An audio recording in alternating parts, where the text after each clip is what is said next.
Hey everyone, welcome back. Hope you're having a fantastic day so far. So the Social Security Administration just announced that they will be reducing payments by 50% for certain beneficiaries of Social Security. Of course, 50% is a lot less than it would have been before. In today's video, we are going to be breaking down everything that you need to know. But before we go ahead and dive into it for today, if you would like to receive up to $200 in free stock or $200 in free cash, in a pinned comment below, I will be leaving a link to Robinhood.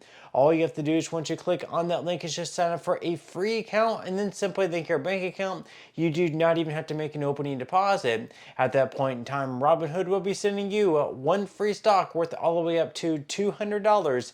And if you'd rather just have the cash, all you have to do is once you receive the free stock is just sell it for what it's worth and then transfer the cash value right back to your bank account.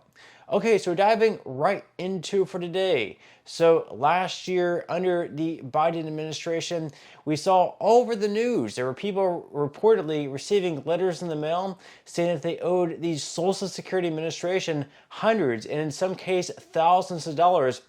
There was actually a Reddit post where someone actually owed the Social Security Administration over $100,000. You can see there they said, I received an overpayment notice from SSI for over $100,000. They claim to have overpaid me for the past 10 years and have 2 dates on when I became ineligible. The letter does not say why I became ineligible, so obviously this person was very, very confused.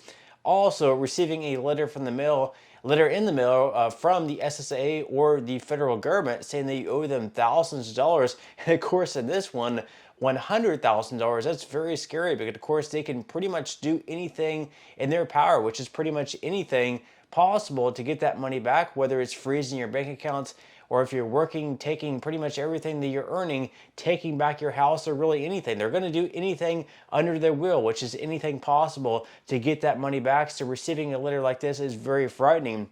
And then, of course, there was another example of someone named Justina Worrell who worked part-time as a kitchen helper in an Ohio nursing home. She had cerebral palsy and an intellectual disability and a cardiac condition that required she get an artificial heart valve at the age of 30. And well, a year ago, she was earning $862 a month and receiving about $1,065 in monthly Social Security disability benefits. That's when she received a letter from the federal government basically saying that within 30 days that she needs to mail the government a check or a money order for, get this, $60,175.90. Now, of course, these are more on the higher end. Not everyone was receiving letters saying they owed the SSA or the federal government $60,000 or $100,000. For a lot of people, it was a lot less than that. But of course, for people who rely on Social Security benefits and don't necessarily have hundreds or even thousands of dollars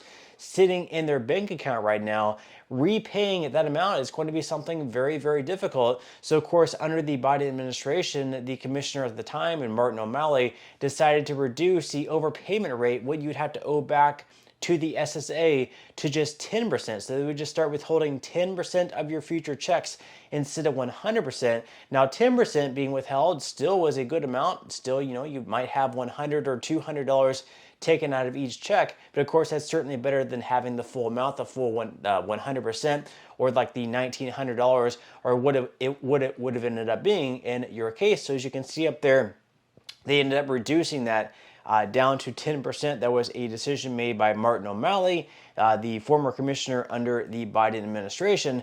And then, of course, under the Trump administration back in March, they decided to reinstate the 100% rate. As you can see up on the screen there, at the SSA announced that it will increase the default overpayment withholding rate for Social Security beneficiaries to 100% of a person's monthly benefit. So then we're right back to square one, where if you receive a letter from the SSA saying that you owe them, let's say like $20,000 or $30,000, you might not receive a Social Security check in the mail or in your bank account for the foreseeable future, since they're going to start withholding 100% of whatever you're receiving. This is going to put people in a very difficult spot where a good chunk, or perhaps in a lot of cases, all of the income that you're receiving is from your Social Security. Now, for SSI beneficiaries, this is always going to be at 10%. It never changed to 100% for them, but still, for everyone else, it put them in a very difficult spot. That's why, of course, they ended up changing that once again, according to CNBC, down to 50%. But even at 50%, that's going to put people in a very difficult spot, because for someone,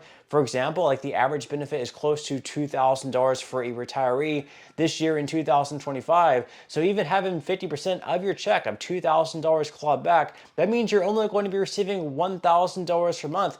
And after rent, or maybe your mortgage payment and your insurance, your groceries, gas, utilities, other bills, entertainment, you're not going to be left with much there, to spend on. $1,000 isn't going to get you very far. So obviously that's going to be absolutely devastating. So once again here, according to CNBC, just weeks after announcing a 100% withholding rate on new overpayments on benefits, the Social Security Administration has slashed the rate down to 50% for certain beneficiaries, yet that clawback on monthly checks may still cause a financial burden for individuals who are affected, experts say. So for new overpayment notices sent on or after April 25th, the 50% default withholding rate will apply to so-called Title II benefits, which include retirement, survivors, and disability insurance, according to an emergency message released by the Social Security Administration. The withholding rate for SSI benefits, of course, will remain at 10%.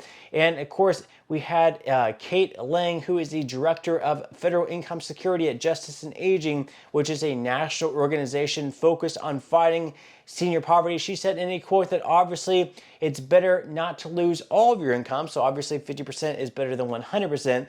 But if you're relying on your benefits to pay your rent or your mortgage and buy food, losing half of the income is going to be devastating and can still result in people becoming homeless. Exactly what I said. If you're still paying rent or you have a mortgage payment, only receiving $1,000 per month instead of the average $2,000 per month, pretty much the average rent in this country. It's very hard to find a place where you spend less than $1,000. Let's say, for example, if you find a cheaper place, maybe $600 a month, still you're only left like $400 a month if you're only receiving $1,000 per month in Social Security benefits to pay for gas, to pay for utilities, electricity, water, entertainment, other things. You're not going to be left with much there. It's going to put people in crippling debt. Very, very tough situation. So with that said, leave your thoughts and comments below with everything that's going on. What do you think about these overpayment notices? Have you received one of these in the mail yourself? Do you know anyone who has received one? Leave your thoughts and comments below on everything that's going on. And of course, the bigger upcoming changes that Trump is also trying to implement, such as cutting taxes at the federal level on Social Security benefits. Are you supporting that idea as well? Obviously, a lot of things going on here in the future with Social Security, so make sure to subscribe to this channel if you want to hear future updates on Social Security, whether it's retirement, SSI, or SSDI. Make sure to subscribe, like this video if you found value out of it, and as always, I will see you in the next one.